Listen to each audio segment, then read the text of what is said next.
good morning. For today's video, magluluto tayo ng kare-kare. And ayan na yung gagamitin natin, pork pata slice. Pinalambot na natin gamit ang pressure cooker. And nagigisa na tayo dito sa kabila. Kaya ililipat na natin ito dito. So ayan na yung mga pata natin guys.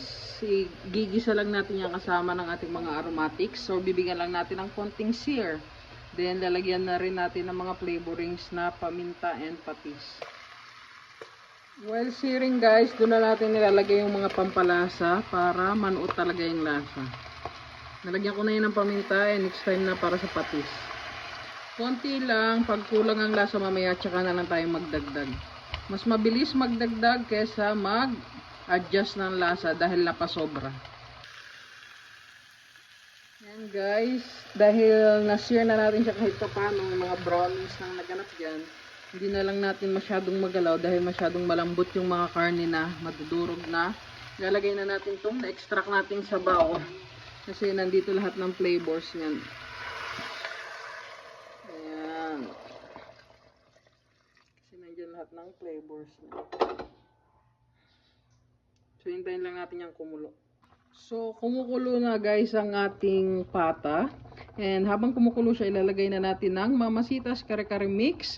Mas pinabilis at mas pinasarap gamit ang Mamasitas Kare-Kare Mix. Yan guys. Hindi ko na siya dinisolve sa water.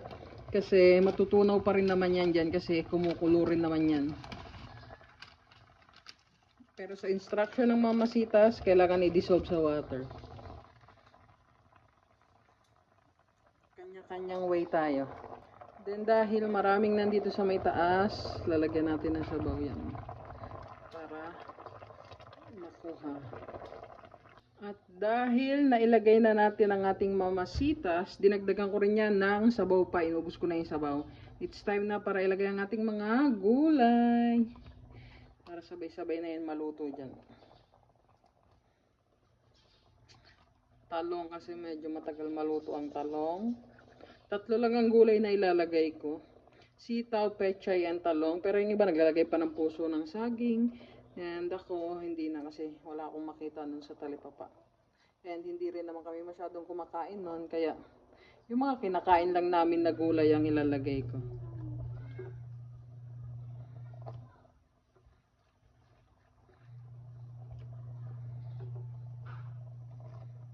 Panghuli na natin yung pechay kasi ang pechay mabilis lang naman yung maluto.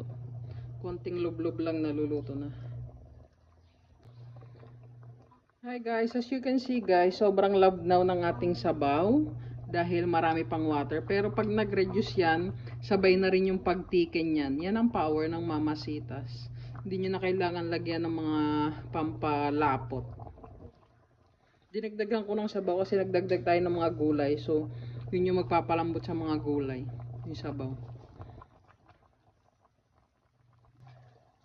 So, ayan na guys ang update sa ating kare-kare. Nag-reduce na yung ating sabaw. And, consistency check.